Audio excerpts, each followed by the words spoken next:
قال الله تبارك وتعالى في محكم التنزيل بعد أعوذ بالله من الشيطان الرجيم إن هذا القرآن يهدي للتي هي أقوم ويبشر المؤمنين الذين يعملون الصالحات أن لهم أجرا كبيرا. وقال النبي عليه الصلاة والسلام اقرأوا القرآن فإنه يأتي يوم القيامة شفيعا لأصحابه. وقال عبد الله بن مسعود رضي الله عنه إن هذا القرآن مأدبة الله فاقبلوا منه ما استطعتم.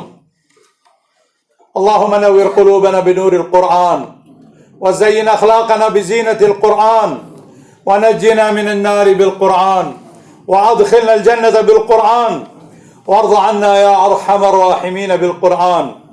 اللهم علمنا ما جهلنا وانفعنا بما علمتنا ربنا زدنا علما.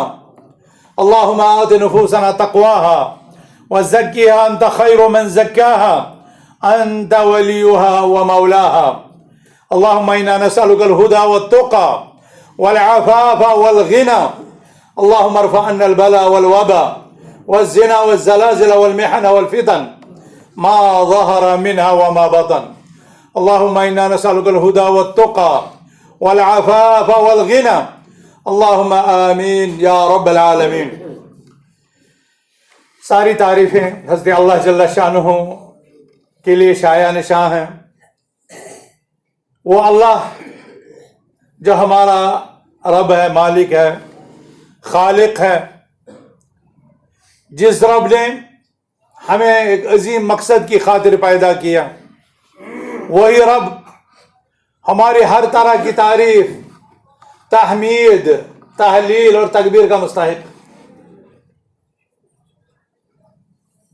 وہ آسمانوں کا شہنشاہ، زمینوں کا بادشاہ اور کائنات پر قدرت کاملہ اور اقتدار اعلیٰ رکھنے والا حضرت رب العالمین ہے، جو نفع کا مالک، نقصان کا مالک، جسے چاہتا ہے رزق میں وسعت کرتا ہے ایک حکمت کے تحت، جسے چاہتا ہے اس کا رزق تنگ کر دیتا ہے ایک حکمت کے تحت، جسے چاہتا ہے اولاد نرینہ عطا کرتا ہے، جسے چاہتا ہے لڑکیاں ہی لڑکیاں دیتا ہے، جسے چاہتا ہے اسے دونوں سے نوازتا ہے اور جسے چاہتا ہے اسے دونوں سے محروم رکھتا ہے. اس کی بادشاہت، اس کی منشا، اس کی مشیت، اس کی چاہت. وما تشاءون الا ان یشاء اللہ رب العالمین. وہ رب جو معبود برحق ہے، ہمیں اسی کی عبادت کرنی چاہیے. وہ رب جو الہ الاحد ہے، ہمیں اس کی وحدانیت کے گن گانے چاہیے. وہ رب جو رب العالمین ہے، ہمیں اس کی ربوبیت کا اقرار کرنا چاہیے. وہ رب جو الہ العالمین ہے، ہمیں اس کو الہ الحق الاحد الصمد سمجھنا چاہیے. وہ رب جس کی صفت الصمد یعنی بے نیاز ہے، ہم اس کے دربار میں نیاز مند ہیں، محتاج ہیں. وہ رب جو الغنی ہے، ہم اس کے دربار میں فقیر ہیں. وہ رب جو الحی القیوم ہے، ہماری حیات بھی عارضی ہے اور ہمارا وجود اس کے چاہنے سے ہے. اس رب نے ہمیں اپنی بندگی اور عبادت کے لیے پیدا کیا ہے. ہمیں اپنے حدود اربع اور اپنے نفس کو اللہ سبحانہ و تعالیٰ کے احکامات کے تابع رکھنا چاہیے اور سرب سجود رہنا چاہیے. عبادت کا حق ادا کرنا چاہیے. بے شمار درود و سلام برذات اقدس حضرت رسول اکرم صلی اللہ تعالی علیہ وسلم، جنہوں نے اللہ سبحانہ و تعالیٰ کا یہ نظام عبادت، اللہ سبحانہ و تعالیٰ کا توحید، اللہ سبحانہ و تعالیٰ کا پیغام رسالت اللہ کے بندوں تک پہنچایا اور فرمایا، جیسا کہ صحیح مسلم میں ہے، امرنی ربی ان اعلمکم ما جہلتم. میرے رب نے مجھے حکم دیا ہے کہ میں بے خبروں تک آسمانی خبر پہنچاؤں، میں بے علموں تک علم کی بات پہنچاؤں، میں ان پڑھوں کو پڑھاؤں. اس لیے جو پہلے وحی آئی وہ اقرأ بسم ربک الذی خلق. اس عظیم پیغمبر پر ہمارا بہت حق بنتا ہے.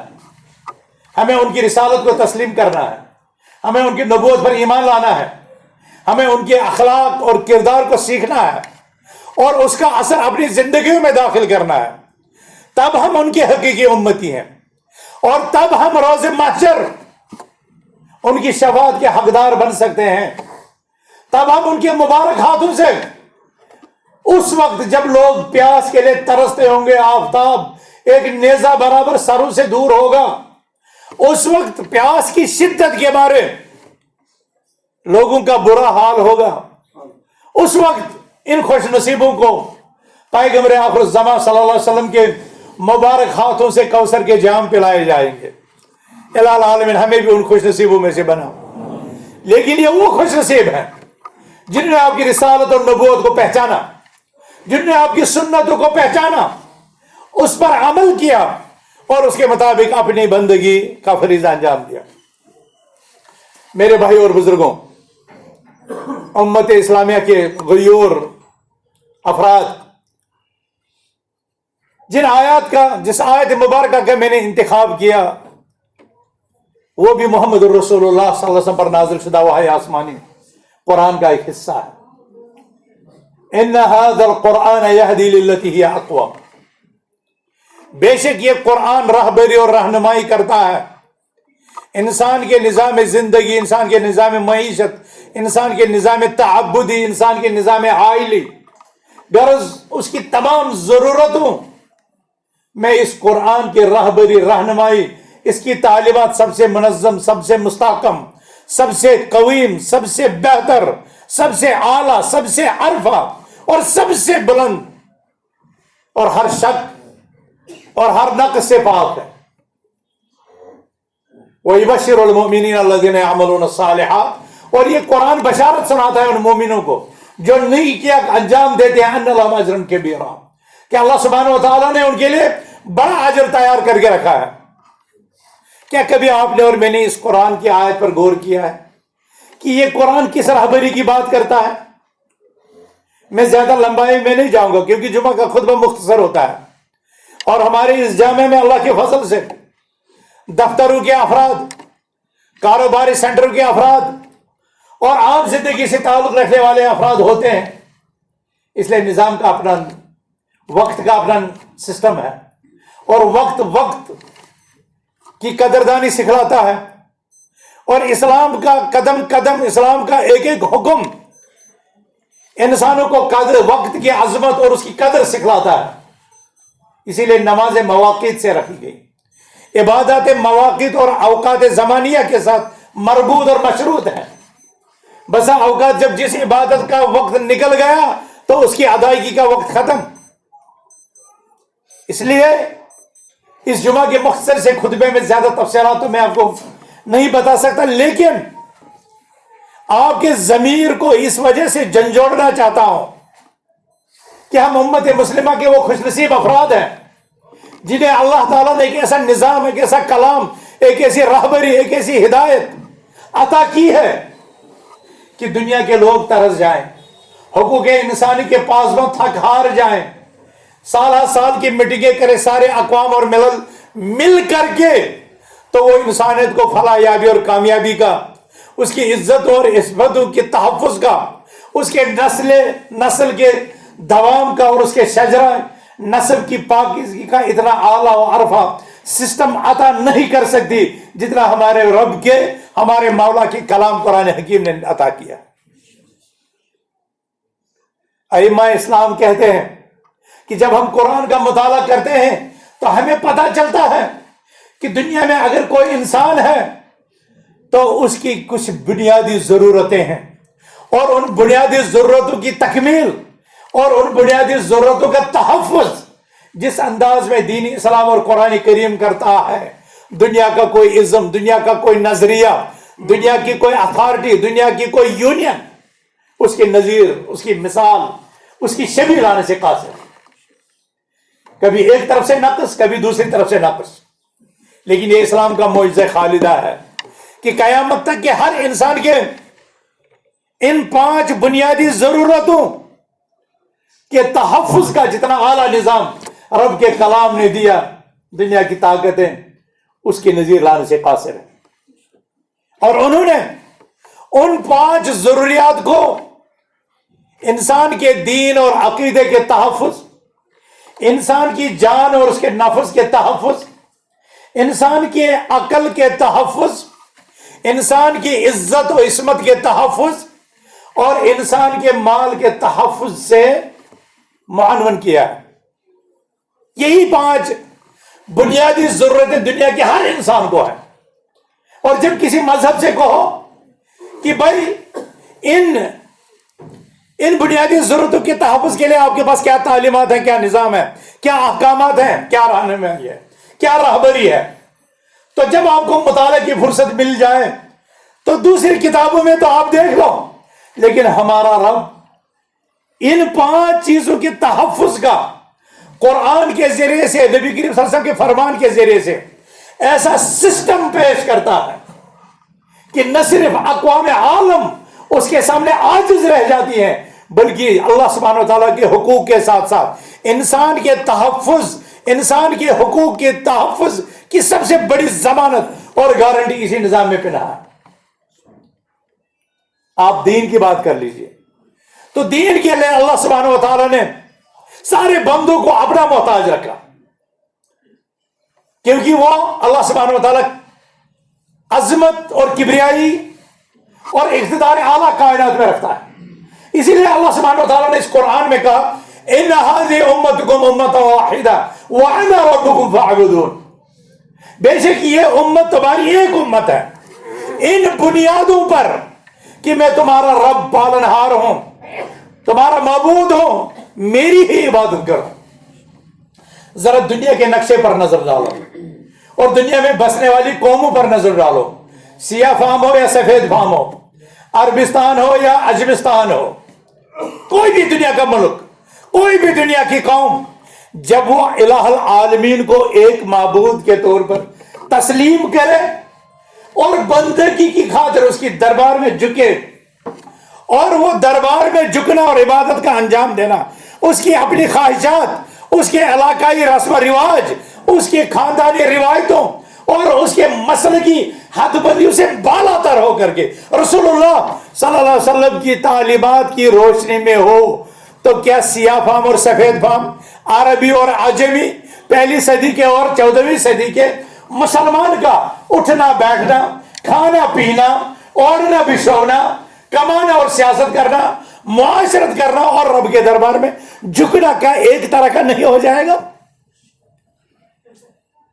اگر بندگی ایک رب کی جائے، سب اس کے دربار میں جھکنے والے بن جائیں اور سب اس جھکنے میں رسول اللہ صلی اللہ علیہ وسلم کی تعلیمات سے مدد حاصل کریں، تو دین کی یہ وحدت، شریعت اسلامیہ کی یہ وحدت، عقیدے کی یہ وحدت کہ ان کے دلوں کو، ان کی صفوں کو، ان کے کندھوں کو، ان کے قدموں کو نسل بندیوں سے، لسانیت سے، علاقائیت سے عرفہ کر کے ایک نہیں بنا دے گی؟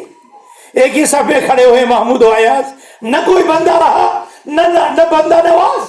تو اس قرآن نے وحدت امت اور عقیدہ صحیحہ کا ایک ایسا نظام دیا جس کے ذریعے سے ساری کائنات ایک نقطے پر مجتمع ہو سکتی ہے. اور جب اور جو فرد اس نظام سے نکلتا گیا وہ جماعت سے بکھرتا گیا. فرقوں کا شکار وہ ہوگا، فرقوں کا شکار وہ نہیں ہوگا، فرقہ بندی کا شکار وہ نہیں ہوگا جو اس نظام پر چلتا ہوگا. اگر اس سسٹم سے نکلنے والوں کی اکثریت ہوگی تو فرقہ وہی بنیں گے، اور اس نظام پر چلنے والے اقلیت میں ہوں گے تو جماعت وہی ہوں گے. جیسا کہ حضرت عبداللہ بن مسعود رضی اللہ تعالیٰ عنہ نے فرمایا تھا، الجماعت ما وافق الحق وإن كنت وحدك. اور میرے بھائیوں، اس توحید کے مقابلے میں جو شرک کا راستہ اختیار کرے تو شرک سے، وہ وحدت سے، دین کا تحفظ خطرے سے دوچار ہو جائے گا. توحید کو اللہ تعالیٰ نے کسی بھی انسان کے دین کے تحفظ کے لیے متعین کیا، اور پھر عبادات کا جو مجموعہ ہے وہ اس دین کے تحفظ کے لیے ہے. اس لیے اللہ سبحانہ و تعالیٰ نے اس منظم اور مستحکم اور اپنی وحی اور قرآن کریم کے ذریعے سے، رسول اللہ صلی اللہ علیہ وسلم کی فرمودات کے ذریعے سے جن تعلیمات کو دیا، ان میں توحید کی تکمیل، رسول اللہ صلی اللہ علیہ وسلم کی سنت کی پیروی اور دین اسلام کے بقیہ ارکان اور اعمال اور ایمان کے شعبے، وہ سارے کے سارے دنیا کی کسی بھی انسان کے دین کو تحفظ فراہم کرتے ہیں، لیکن اس کے برخلاف توحید کی ضد شرک اور اعمال صالحہ کی ضد اکبر الکبائر، امام ذہبی نے کتاب الکبائر میں 70 سے زیادہ کبیرہ گناہ گنائے ہیں۔ حضرت ابن عباس رضی اللہ تعالیٰ عنہ نے فرمایا کل ما اسی اللہ بھی فہی کبیرہ، ہر وہ گناہ جس کے ذریعے سے اللہ کی نافرمانی ہو وہ کبیرہ ہے۔ ان سے کہا گیا کیا وہ 7 ہیں؟ جیسا کہ رسول اللہ صلی اللہ علیہ وسلم نے فرمایا الا انبئکم باکبر الکبائر الاشراک باللہ عقوق الوالدین والسحر وغیرہ کر کے جو 7 بڑے گناہ بیان کیے، تو صحابہ شاگردوں نے پوچھا ابن مسعود یہ سب کیا یہ بڑے گناہ جو انسان کے دین کو داغدار کرتے ہیں، اس کے دین کے تحفظ کو خطرے میں ڈالتے ہیں، کیا وہ 7 ہے؟ کہا ہی الی 70 اقرب، وہ تو 70 کے قریب ہے، بلکہ بعض روایتوں میں آتے ہیں وہ قریباً 700 قسم کے گناہ ہیں، 700 قسم کے گناہ ہیں جو انسان کے دین کو تباہ کرتے ہیں۔ اللہ سبحانہ وتعالیٰ نے وہ ایمان کے ارکان، وہ ایمان کے شعبے انسان کے لیے متعین کیے ہیں قرآن کے ذریعے سے، جو اس کے دین کو تحفظ دیتے ہیں، اور وہ منکرات، وہ موبقات، وہ مہلکات، وہ کبائر، وہ صغائر اللہ تعالیٰ نے منع کر دیے ہیں جس کے ذریعے سے انسان کا تحفظ خطروں سے دوچار ہو۔ میں تحفظ دین پر زیادہ نہیں بولوں گا، اس لیے کہ مسجدیں اسی کے لیے ہیں، اور آپ لوگ اپنے دین کو تحفظ فراہم کرنے کے لیے اس مسجد میں آئے ہیں۔ میں اس نقطے کو زیادہ ابھاروں گا جو اس کے بعد ہے۔ اللہ تعالیٰ نے انسان کو نفس دیا، اس کو زندگی دی، یہ نفس اللہ کے دربار میں انتہائی زیادہ قیمتی ہے، انسانی جان کی بہت زیادہ قدر ہے، اسی لیے اسلام نے وہ نظام دیا جس سے اس انسان کے نفس کو، اس کی زندگی کو تحفظ ملے۔ پیغمبران کرام کی تعلیمات میں انسانی وجود کے تحفظ کے جتنے دلائل، جتنے مستحکم اور ٹھوس تعلیمات ہیں، وہ اس بات کی غمازی کرتی ہے کہ انسان کے نفس، خواہ وہ مسلم ہو یا غیر مسلم ہو، کسی بھی دین کا ماننے والا ہو، اس کے تحفظ کے جو اقدامات شریعت اسلامیہ یا آسمانی وحی نے کیے، دوسرے اس دنیا کے سارے نظام اگر ہیومن رائٹس کا کوئی ایسا مجموعہ ملائے، لیکن وہ قرآنی نظام تحفظ انسان کا مقابلہ تو کیا، اس کے قریب تو کیا، اس جیسے کا تصور بھی نہیں کر سکتے۔ اس لیے ہمیں فخر سے دنیا کے اقوام کے پاس جانا چاہیے، اغیار کے پاس جانا چاہیے، انہیں کہنا چاہیے ہمارا قرآن ایک ایسی آیت بتلاتا ہے، دنیا کی ساری اقوام، ساری ملتیں، ساری کتابیں، یونو، ہیومن رائٹس واچ کے سارے جو ان کی منٹس ہیں شروع سے آج تک، ان کے جتنے بڑے فلاسفر بیٹھے، ان کے بڑے حکماء بیٹھے، انسانی حقوق کو تحفظ دینے والے بنے، اس سارے مجموعے میں اس آیت کی جیسی ایک بھی نظیر نہیں مل سکتے جس میں نفس انسانی کو اتنا تحفظ دیا گیا ہو۔ اللہ سبحانہ وتعالیٰ نے فرمایا من اجل ذلك كتبنا على بني اسرائيل انه من قتل نفسا بغير نفس او فساد في الارض فكأنما قتل الناس جميعا۔ اس لیے ہم نے بنی اسرائیل پر یہ نظام لکھ دیا تھا کہ جس نے ایک انسان کو قتل کیا، ایک انسان، یہاں پر نہیں بتایا مسلم یا غیر مسلم، یہاں پر بتایا جس نے ایک نفس کو پامال کیا، اس کو مارا، انه من قتل نفسا بغیر نفس، بغیر وجہ کے، بغیر النفس بالنفس کے، جس نے ایک انسان کی جان لے لی تو اس نے جیسے کائنات کے سارے انسانوں کا سوایہ کر دیا۔ یعنی یہ اتنا بھیانک جرم ہے، دنیا کے سارے انسانوں کو مارنے کے مترادف ہے ایک انسان کی جان لینا۔ وَمَنْ أَحْيَاهَا فَكَأَنَّمَا أَحْيَا النَّاسَ جَمِيعًا، جو ایک انسان کو تحفظ دے اس نے ساری انسانیت کو تحفظ دیا۔ کیا دنیا کا کوئی نظام اس جیسی نظیر پیش کر سکتا ہے؟ کیا دنیا کا کوئی نظام وَلَكُمْ فِي الْقِصَاصِ حَيَاتٌ یا اُولِي الْأَلْبَابِ کی نظیر لا سکتا ہے کہ جس میں چور کے ہاتھ کاٹنے کا جہاں حکم ہے تو وہ اس لیے نہیں ہے کہ چور کے ہاتھ سے دشمنی ہے، بلکہ اس لیے کہ دنیا کے عزتیں، ان کے مال، ان کی جانوں کا تحفظ ہو اور دنیا کے گھر ڈکیتیوں سے بچے۔ تو میرے بھائیوں، نفس انسانی کے تحفظ کے لیے اسلام نے قتل کو حرام قرار دیا، نفس انسانی کے تحفظ کے لیے اللہ سبحانہ وتعالی نے خودکشی کو حرام قرار دیا۔ فرمایا وَلَا تُلْقُوا بِأَيْدِيكُمْ إِلَى التَّهْلُكَةِ إِنَّ هَذَا الْقُرْآنَ يَهْدِي لِلَّتِي هِيَ أَقْوَمُ، بے شک یہ قرآن انسانی زندگی میں اعلیٰ و عرفہ جو تعلیمات اور رہبریاں فراہم کرتا ہے وہ یہ ہے، اپنے آپ کو ہلاکت میں مت ڈالو، ایسے اقدامات مت کرو کہ تم خود اپنی جان کے در پہ ہو جاؤ۔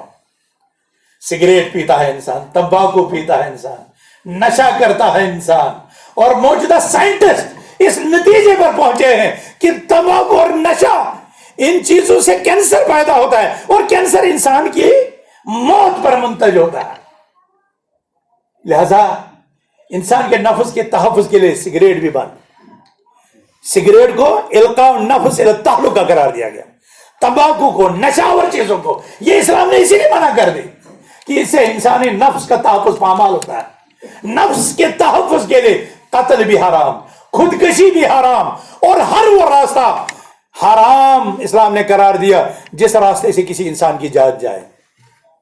تو تحفظ انسانی قرآن کا ایک بہت بڑا مدعا ہے، اسلام کا ایک بہت بڑا مدعا ہے، اور شریعت اسلامیہ کے عظیم مقاصد میں سے ایک مقصد ہے کہ انسانوں کو تحفظ ملنا چاہیے، اور اس جیسا نظام جو قرآن نے لایا، دنیا کی کوئی بھی قوم، کوئی بھی مذہب اس کے نظیر کا پیش کرنے سے قاصر ہے۔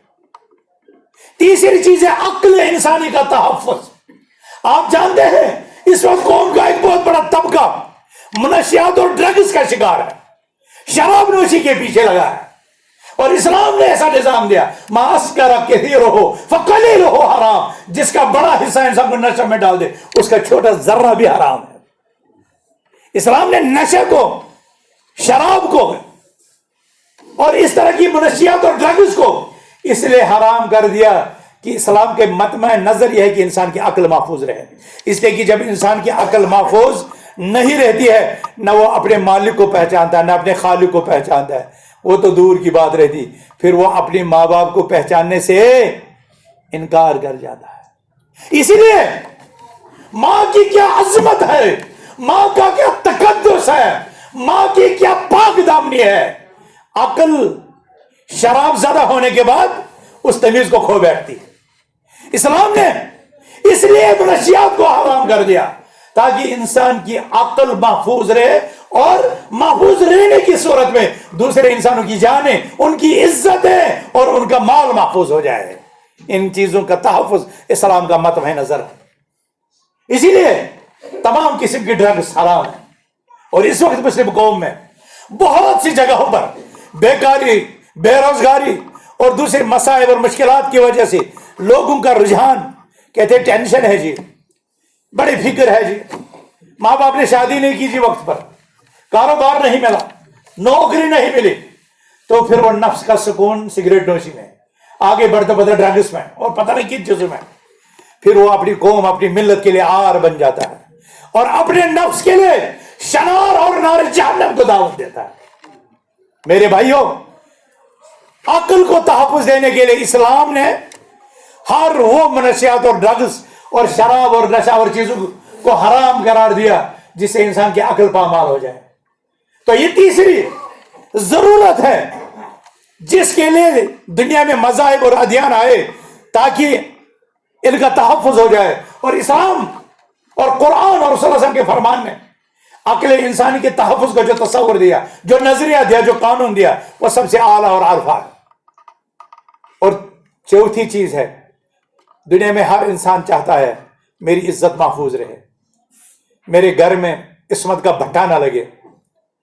مکہ کے کفار تو اپنی بچیوں کو زندہ درگور کراتے تھے، وہ کہتے تھے کبھی زندگی میں کوئی ایسا مرحلہ نہ آ جائے کہ مجھے میرا سر شرم سے جھک جائے۔ اسلام نے عزتوں اور عصمتوں کا کہ تحفظ کا ایک ایسا نظام دیا، دنیا کی کوئی قوم، کوئی نظریہ اس کے نظیر پیش نہیں کر سکتا۔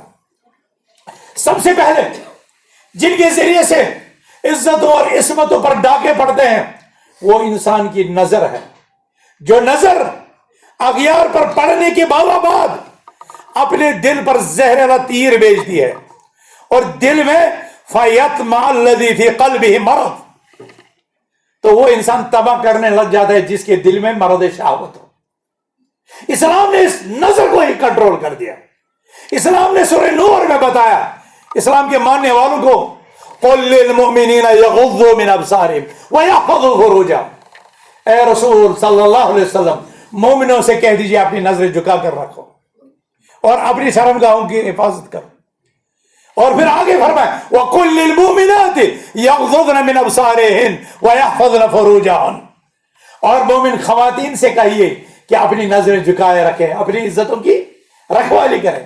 تو غض بصر، نگاہیں نیچے رکھنا، یہ اسلام کے تحفظاتی اقدام میں سے ہے کہ انسان کی عزت اور عصمت محفوظ رکھے. اسی لیے کسی کے گھر میں جھانکنا، کھڑکیوں سے دروازے سے جھانکنا، شریعت اسلامی میں حکم ہے اس کی آنکھوں میں کنگھی مار دو. اگر اس کی آنکھوں میں کنگھی مار اور اس کی آنکھ اگر طرف ہو جائے تو شریعت نے اس پر سزا نہیں رکھی ہے. کیوں؟ اس لیے کہ اس کی آنکھیں آوارہ ہو گئی تھی اور کسی کی عزت اور عصمت پر بات آ رہی تھی. اسلام نے نکاح، نوجوانوں کو نکاح، پہلی فرصت میں نکاح کی تعلیم دی تاکہ عزتیں محفوظ ہو جائے. اور نکاح عزتوں کے تحفظ اور کردار کے تحفظ کا سب سے بڑا ضامن ہے. اسی لیے رسول اللہ صلی اللہ علیہ وسلم نے فرمایا یا معشر الشباب من استطاع منکم الباءۃ فلیتزوج فإنه اغض للبصر واحسن للفرج. اے جوانو، جو تم میں سے استطاعت رکھتا ہو شادی کی، اسے شادی کر لینی چاہیے، اس لیے کہ شادی سے اس کے آنکھوں کی پاکیزگی اور اس کے اخلاق کی تہذیب اور اس کے اخلاق کی استواری جنم لیتی ہے. شادی سے ہی ہے. اور ساتھ میں بتایا کیونکہ عزتوں کا تحفظ مطلوب ہے، شجر نسب کی پاکیزگی اسلام کو مطلوب ہے. اسی لیے فرمایا جو نوجوان شادی کی عمر کو پہنچا لیکن شادی کی طاقت نہیں ہے، وَمَن لَمْ يَسْتَطِعْ، تو اس کے لیے متبادل فَعَلَيْهِ بِالصَّوْمِ فَإِنَّهُ لَهُ وِجَاء، اسے روزہ رکھنا چاہیے. جسے جسم میں شادی کی قوت آ گئی لیکن شادی کی راہیں اس کے لیے نہیں کھلی، ایسی صورت میں اسے روزہ رکھنا چاہیے کہ روزوں سے اس کی شہوت کا توڑ ہوگا. روزوں سے اس کی شہوت کا توڑ ہوگا، اور اگر شہوت کا توڑ نہیں ہوگا وہ کسی کی عزتوں اور عصمتوں کے ساتھ کھلواڑ کرے گا. نکاح عزتوں کے تحفظ کے لیے ہے، نکاح نسلوں کی پاکیزگی کے لیے ہے. نکاح اسلام کا جو تصور نکاح ہے وہ عفت اور عصمت کے شرعی نظام کی استواری کے لیے ہے. اور جو مقدمات میں نے بتائے، اسی طرح پردہ ہے. مومنوں کو یہ کہا گیا ہے کہ وہ اپنے خواتین کو پردے میں رکھیں. یدنین علیہن من جلابیبہن، خواتین کو اپنے سروں پر اوڑھنیاں ڈالنے کا حکم ہے. یہ کس لیے؟ یہ اس لیے میرے بھائیوں، اس لیے نہیں کہ ہم ان پر ڈرتے ہیں، اس لیے نہیں کہ یہ مجبور مقہور اور مظلوم ہے، اس لیے نہیں، بلکہ یہ آبگینہ ہماری عزت و عصمتوں کا ہے. یہ کائنات کی سب سے قیمتی چیز ہے، اور قیمتی چیز کو لوہا دکان کے سامنے باہر سڑک پر پھینک دیا جاتا ہے، لیکن سونا سڑک پر نہیں پھینکا جاتا، وہ کہیں سجا کر اور کتنی ہی تہ درتا پھرو کہاں رکھا جاتا. سونے کی ہماری بہنوں اور بچیوں کے سامنے اللہ کی قسم سونا بھی اپنی قیمت کھو جاتا ہے. ہماری مائیں، ہماری بہنیں، ہماری بیٹیاں سونے سے بھی زیادہ قیمتی ہے. لہذا ان کے تحفظ کے لیے شریعت اسلامی نے ان کے پردے کا حکم دیا. اور یاد رکھو، مارکیٹ میں جو کیلا کھلا ہو، جو سنترا کھلا ہو، جو میوہ پردہ اٹھا کر کے ہو، اس کو دیکھ کر کے فوراً منہ میں پانی آ جاتا ہے. اسی طرح امت کی جو بیٹی بغیر پردے کے نکلتی ہے تو ہر لالچی آنکھ اس کو دیکھ کر کے للچاتی ہے. شریعت اسلامی نے جو اس کے پردے کا حکم دیا وہ اس لیے دیا تاکہ اس کی عزت، اس کی شرافت اور اس کی عصمت کا تحفظ ہو. اور یہ چیز دنیا کے کسی اور مذہب میں نہیں، یہ قرآن میں یہ صلاح ہے، یہ رسول اللہ صلی اللہ علیہ وسلم کے فرمان میں ہے. اور آخری چیز دین کے تحفظ، نفس کے تحفظ، عقل کے تحفظ اور عزتوں اور عصمتوں اور نسلوں کے تحفظ کے بعد ہر انسان کا مال انسان کی بنیادی ضرورت ہے. اور اسلام مال کے حوالے سے جو نظام دیتا ہے وہ یہ دیتا ہے تم نے یہ مال وائٹ کمایا یا بلیک کمایا، یہ صحیح راستے سے لایا یا غلط راستے سے لایا. دنیا میں لوگ منی لانڈر کے متعلق پالیسیاں بناتے ہیں. بلیک مارکیٹنگ کے متعلق پالیسیاں بناتے ہیں، لیکن ہمارے اسلام نے اتنا پیارا نظام دیا، من غشنا فلیس منا، جس نے ہمیں دھوکہ دیا وہ ہم میں سے نہیں۔ اسلام نے چوری، سود خوری اور شراب کو اس لیے منع کیا تاکہ آپ کا مال ناحق طور سے کوئی ہڑپ نہ کر جائے۔ اسلام نے یتیموں کے مالوں کو تحفظ دیا اور فرمایا ان الذين ياكلون اموال اليتامى ظلما انما ياكلون في بطونهم نارا وسيصلون سعيرا، جو یتیموں کا مال ہڑپ کر جاتے ہیں وہ اپنی پیٹ میں جہنم کے انگارے بھرتے ہیں۔ تو دیکھو کیا بھرتے ہو۔ تو مال کے حوالے سے اسلام نے ایسا نظام دیا کہ تمہاری راہیں اس مال کے آنے کی بھی معلوم ہونی چاہیے، اور پھر اس مال کو کن راستوں پر خرچ کیا جاتا ہے یہ بھی پتا ہونا چاہیے۔ عام طور پر دنیا میں مال تجارت پہلے نمبر پر وراثت سے ملتا ہے، دوسرے نمبر پر تجارت سے ملتا ہے، تیسرے نمبر پر زراعت سے ملتا ہے، اور چوتھے نمبر پر صنعت اور حرفت سے ملتا ہے۔ یہ مال حاصل کرنے کے شرعی ریسورسز ذرائع ہیں، یا تو وہ ماں باپ سے وراثت میں ملا ہو، یا تجارت میں کمایا ہو، یا زراعت سے کمایا ہو، یا صنعت اور حرفت سے کمایا ہو۔ اور مال 4 بنیادی مقاصد کے لیے حاصل کیا جاتا ہے۔ ہر انسان کے 4 بنیادی ضرورتوں کے لیے مال بہت ضروری ہے، اس کے ملبس کے لیے، اس کے لباس کے لیے، اس کے نان اور نفقہ کے لیے، اس کے سکنا کے لیے، اس کے رہنے کے لیے، کھانے پینے پہننے اور رہنے، یہ 4 بنیادی ضرورتیں ہیں۔ اسی لیے عدالتی نظام میں نان اور نفقہ وغیرہ سکنا یہ عقد زوجت یا طلاق کے وقت میں یہ ایک بہت بڑا مسئلہ بن جاتا ہے۔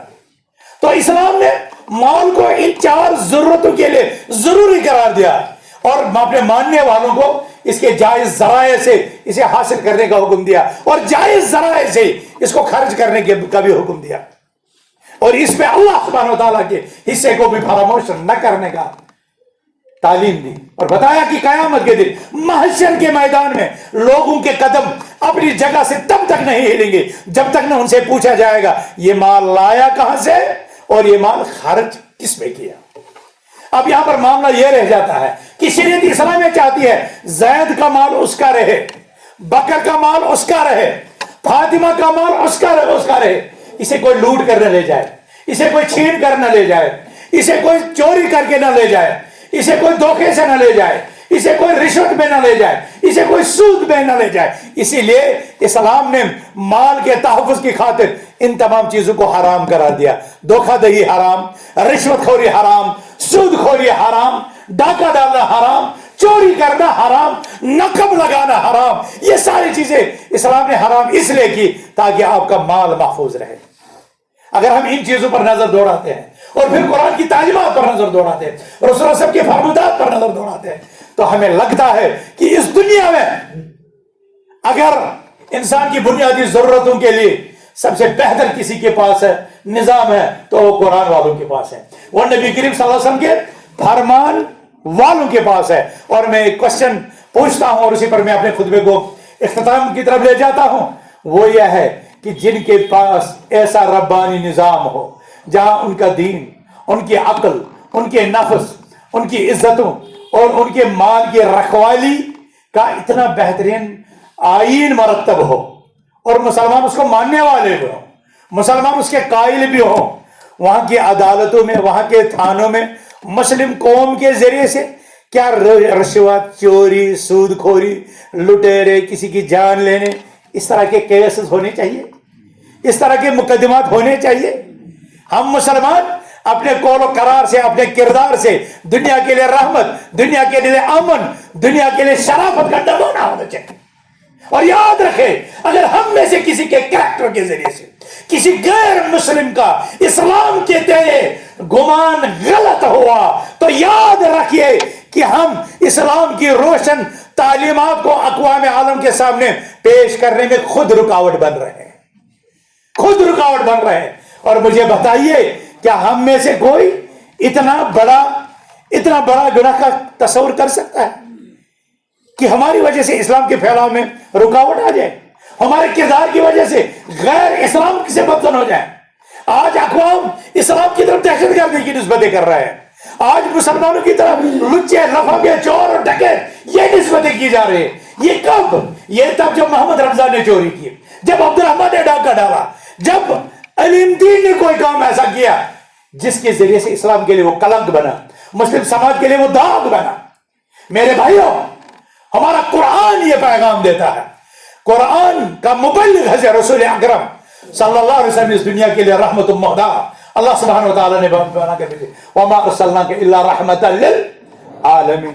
تو آئیے آج اس جمعہ کے مبارک موقع پر ہم اپنے اللہ سے عہد کریں کہ ہم اسلام کی روشن حسین تعلیمات کو اقوام عالم تک اپنے قول اور کردار کے ذریعے سے پہنچانے کے باعث بنیں گے، ضامن بنیں گے، اور کوئی ایسی حرکت نہیں کریں گے جس سے ہمارا اسلام بدنام ہو، جس سے ہمارا قرآن داغدار ہو، جس سے اغیار کا ہمارے اسلام سے اعتماد اٹھ جائے، جس سے ہمارے گھر، ہمارے بال بچوں، ہمارے رشتہ داروں اور ہمارے قرابت داروں کا جو اسلامی تصور ہے وہ مفلوج ہو جائے. ہمیں اپنے گھر کی، اپنے سماج کی، اپنے خاندان کی، اپنے رشتوں کی، ان تمام کی رکھوالی کرنی ہے. اور اس کا سمپل اور آسان سا راستہ ہے، ہم قرآن کے سائے میں آ جائیں، ہم اسلام کے سائے میں آ جائیں، ہم نور توحید کے سائے میں آ جائیں، حضرت محمد عربی صلی اللہ علیہ وسلم کی سیرت اور ان کے مبارک اور عظیم کردار کے سائے میں آ جائیں تو سارے مسئلے حل ہو جائیں گے. آج مسئلہ یہی ہے کہ ہم وہاں نہیں ہیں جہاں ہمیں ہونا چاہیے تھا. آج دنیا کو ہم سے مسئلہ ہے، آج سوسائٹی کو ہم سے مسئلہ ہے. کیوں؟